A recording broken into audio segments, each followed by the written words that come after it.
Nicole Kidman has made her first public appearance since her split from Keith Urban. We've been through a lot together. We've got a timeline for it now, and the time is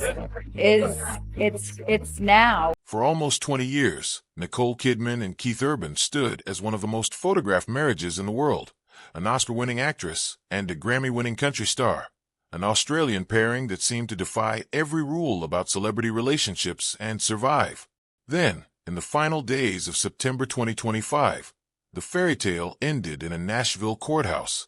What has unfolded since, in court filings, in concert footage, and in the small, telling gestures of two people trying to move on in public, has said more about the real state of their marriage than either of them ever said in an interview. This is the story of how it happened, told through what actually happened, not through rumor dressed up as fact. A note before we begin. This script sticks to what has actually been reported and documented, court filings, confirmed statements, and on-the-record events, where tabloids have floated unconfirmed claims that will be labeled clearly as speculation, not fact, because a story like this deserves the truth more than it deserves another rumor. To understand how this marriage ended, it helps to remember how unlikely it was that it began at all. Nicole Kidman was born in Honolulu in 1967, while her Australian parents were living abroad, and the family returned to Sydney when she was a small child. Her father was a biochemist and clinical psychologist, her mother a nurse, and she grew up in a home that valued discipline and achievement. By her teens, she was already working in Australian film and television, and by her 20s Hollywood had noticed her. In 1990, she married Tom Cruise, and for over a decade, she was defined publicly as one half of one of the era's biggest star couples. That marriage ended in 2001, and Kidman has spoken since about how difficult the years afterward were, rebuilding both her career and her sense of self while adjusting to a new relationship with her two adopted children, Isabella and Connor. Keith Urban's path was different but no less shaped by struggle. Born in New Zealand and raised in Queensland, Australia, he picked up a guitar as a small child, encouraged by a father who loved country music despite it being a niche taste in Australia at the time. He performed in talent shows and pubs as a teenager, moved to Nashville in the early 1990s to chase a music career in earnest, and spent years grinding through the industry before his self-titled 1999 American debut turned him into one of country music's rising names. That success arrived alongside a well-documented struggle with alcohol and substance use, which led him in and out of treatment more than once before he ever met Kidman. The two first crossed paths at the Day USA Gala in Los Angeles in January 2005, an event celebrating Australians working in Hollywood. By most accounts of that period, the connection wasn't instant. Urban was polite but reserved that night, and months passed before anything more developed. When the relationship did take off later that year, it moved quickly by any standard, let alone the standard of two people who had each already lived through very public, very difficult breakups. Within a year, they were engaged, and by June 2006, they married in a ceremony at a chapel on Sydney's Manly Peninsula, a wedding covered extensively by both Hollywood and country music press, given how unusual the pairing was. It was, on paper, the union of two people who understood exactly what the other had been through. Both Australian, both born the same year, both carrying the scars of very public and very different struggles. Kidman had spent over a decade learning what it meant to live inside a marriage constantly narrated by outsiders. Urban had spent his adult life learning that talent alone wasn't enough to keep him steady. Whatever else went wrong later, that shared starting point, two people trying to build something real inside an environment designed to turn every private moment into public content, was real, and it shaped how they operated as a couple for years afterward. The marriage was tested almost immediately. Just months after the wedding, Urban entered rehab for alcohol abuse, a setback that played out under intense media scrutiny. Kidman, by most public accounts, stood by him through the process, and in later years Urban credited her support during that period as significant to his recovery.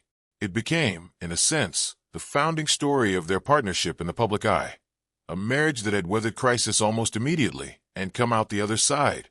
Over the following years, they built a life that combined two demanding careers. Kidman continued to take on major film roles, moving fluidly between blockbuster franchise work and the kind of prestige drama that had defined her career since her Oscar win for The Hours years earlier. She built an increasingly prolific television resume as well, becoming one of the most recognizable faces in prestige limited series through the 2010s and 2020s.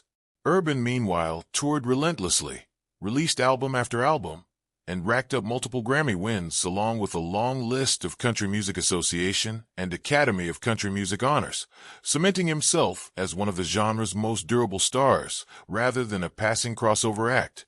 They had 2 daughters together, Sunday Rose, born in 2008, and Faith Margaret, born in 2010, and for years the couple was held up publicly as proof that a marriage between 2 touring, globally recognized artists could actually work where so many others in their position hadn't.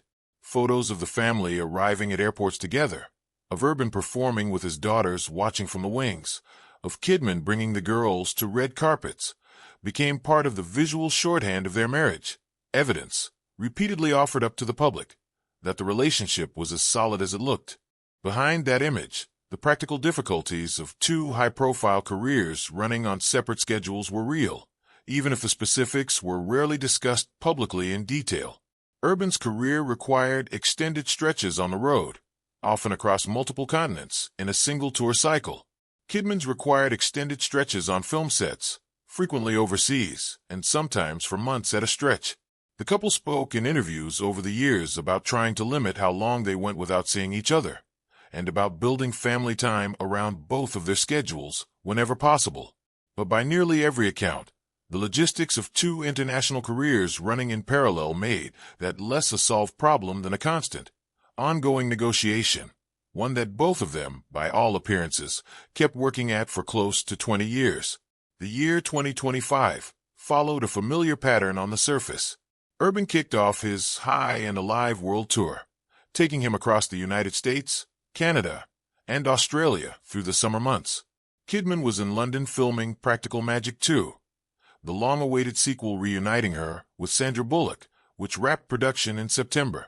On June 25th, the couple marked their 19th wedding anniversary. Kidman posted a photo on Instagram with the caption, "Happy Anniversary, Baby," and Urban responded with a single heart emoji rather than a post of his own. A small, easy-to-miss detail that in hindsight read differently once more information came out. Their last public appearance together came at the FIFA Club World Cup in Nashville, where they were seen laughing together, giving no outward sign that anything had shifted. But according to E! News, which cited sources familiar with the couple, Kidman and Urban had actually separated privately and begun living apart at the start of that same summer, meaning that the anniversary post, the appearance at the football match, and the ordinary rhythm of 2 busy careers were all happening after the marriage had, in practice, already ended. The public simply didn't know it yet. That gap between the private reality and the public performance is, in a lot of ways, the defining feature of the entire story. For roughly 3 months, Kidman and Urban continued to exist in headlines and photographs as a functioning married couple, attending an anniversary, showing up together at a major sporting event, each pursuing high-profile projects an ocean apart, while privately having already made the decision to end the marriage. It's a reminder of how much of any celebrity couple's public existence is built on inertia and habit as much as anything else. The tour was already booked, the film was already in production, the anniversary date was already on the calendar, and none of that simply stops the moment 2 people quietly agree things are over. That changed in the final days of September. On September 27th, a video began circulating showing Urban performing with his touring guitarist Maggie Baugh, altering a lyric in The Fighter, a song widely understood to have been written about his relationship with Kidman.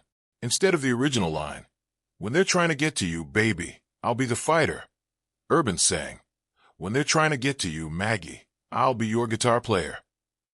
Baugh posted footage of the moment to her own Instagram with the caption, "Did he just say that?" The clip spread quickly, and speculation about what it might mean followed almost immediately. 2 days later, people confirmed that Kidman and Urban had separated.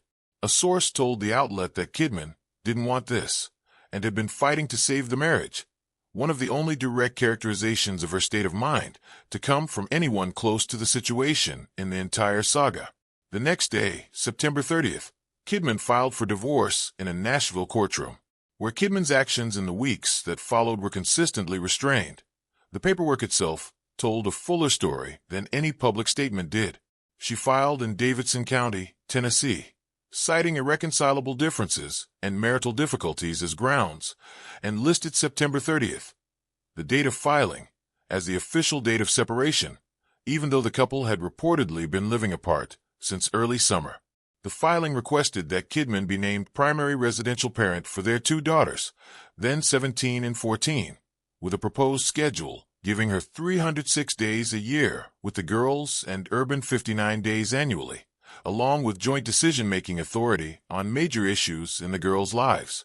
Notably, both parties waived spousal support and child support entirely, a detail multiple outlets flagged as evidence that the couple's finances had been kept largely separate throughout the marriage and that an agreement had likely been worked out privately before the filing ever became public.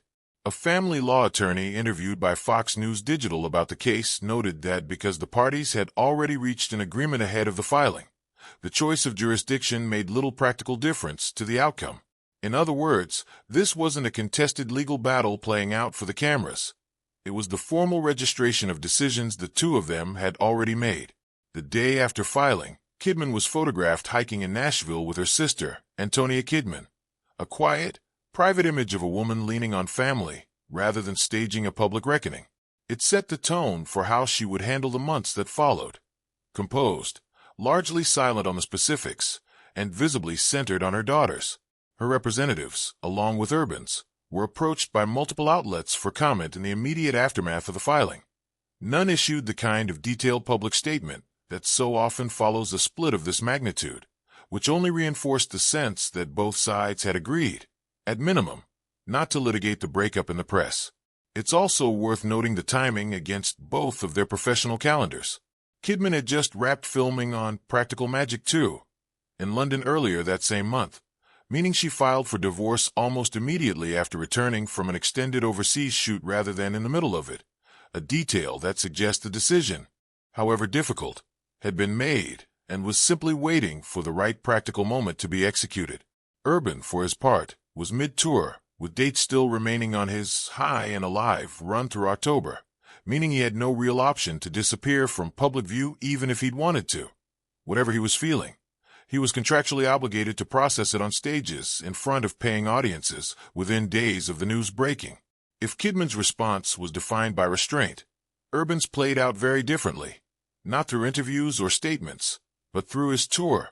His first show after the divorce news broke came 2 days later, on October 2nd, in Hershey, Pennsylvania. He took the stage without his wedding ring, a detail multiple outlets and fans noted immediately.